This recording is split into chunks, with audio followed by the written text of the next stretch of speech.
All right, top of the morning, everybody. We gonna get to the business. Meta lays off Metaverse employees after 73 billion in losses.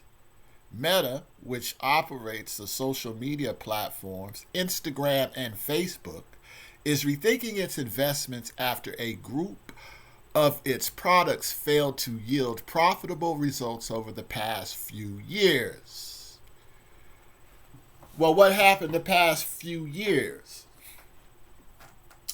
Well, there's a different administration.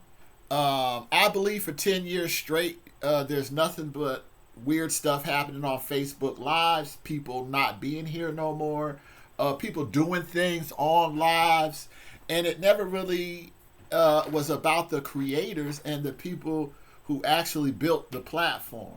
It turned into pretty much the substation where at any time, anywhere, they will pick you up. So let's just get to that off top of before we get to the losses and why there were losses and why they chose to cater to all of that nonsense and that stuff that, okay, gives you clicks and views, but doesn't necessarily translate later into what did you create, what is your business, what is your foundation. These are my interpretations. I break them down according to how I see them. Meta's Reality Labs division procedures in virtual reality headsets and augmented reality smart glasses supporting the company's overall metaverse vision. This division has incurred approximately 73 billion in losses since 2021. So in 5 years, they have lost 73 billion. Now, during the third quarter of 25 alone, Reality Labs faced a loss of 4.43 billion from operations, according to Meta's latest earning report. Now, you know they report their own stuff. They do their own thing. I'm not going to make up nothing and say, oh, I'm going to go with the data, the statistical data. And from this particular one, and I think 7 other sources. The recent data from the market research firm IDC obtained by the Register revealed that Meta shipped only 1.7 million Quest virtual reality headsets during the first 3 quarters of 2025, representing a 16% decline compared to the same period in 2024. Well, they're expensive. They're expensive, man. You got to break that down. Like every other video game, if you want everybody to have that stuff, you have to make it affordable. You guys been doing that for at least 20 years. In the pandemic, you had people buying them PlayStations, which was only worth like $300. You had them buying them for $2,500. Some people were paying $4,000 or $5,000 for those things. Completely ridiculous. I don't have one for that reason. I have a PS4. Like I told you, I'm balanced. I do a lot of things. I'm good at a lot of stuff. What I hate is opportunists and people, when they have enough money, they should invest back into the people and be like, hey, this is for you guys. Thank you. No, everybody crashed their stuff because everybody was being greedy. And this is everybody. You can pick people. They're all keeping it quiet, but you can pick somebody. They're all going through the same thing. Now, what's holding Americans back from using the metaverse? Well, only 26% of Americans have used metaverse in the past 12 months. Approximately 1 in 10 Americans said that no brand presence would tempt them into the metaverse. Additionally, 29% of non-metaverse users said they would be more inclined to join if equip costs were lower. See what I'm saying? Like, you want this to be a $2,000 experiment. People might not even like this. So, and I'm not saying it costs $2,000, so let's scratch that.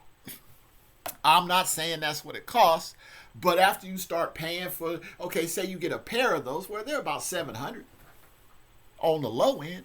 For a pair of them, you want the best of, you want it from them, you want it to last. So it's going to cost you about 15. All the part things you got to do to it, all that stuff, joint, whatever.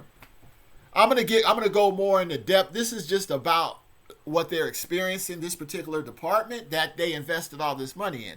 Also, 23% said more metaverse activities or experience that interest them would push them to join. In comparison to 22% said stronger security and privacy protections could be declining factor, and a 19% would be more interested if they could use metaverse without the VR headset. They don't like something strapped to their head because they feel like, hey, what is you doing? And I don't blame them. But, that's the risk you take. All of us that's in the tech, we like that stuff. That's the risk. So let's get to the creme of the creme. Meta lays off employees and Ahmad struggles. So as Meta faces declining Metaverse consumer demand, it has decided to lay off over 1,000 employees in its Reality Labs division, according to recent report from Bloomberg. The division currently has about 15,000 employees, so the layoff will shrink the team by about 10%. The job cuts come after Meta CEO Mark Zuckerberg and the other company executives began eyeing potential budget cuts as high as 30% for the company's metaverse business last month. So there you have it. And they only has currently 15,000. There's 10%. They only laid off 1,000 of them. And you could probably think about how much money they make, okay? So we ain't even going to get into that. This looks like more about you have a few high-paid babysitters. Things are not progressing. Everybody's staying stagnant, stale. Same way with everything else. Hey, you're going to be a little creative and like, what? This is what's happening, dude. This is it. What? This is Anyway, Life Skills TTP. Meta lays off Metaverse employees after $73 billion in losses. And it was only 1,000 of them. Enjoy your day.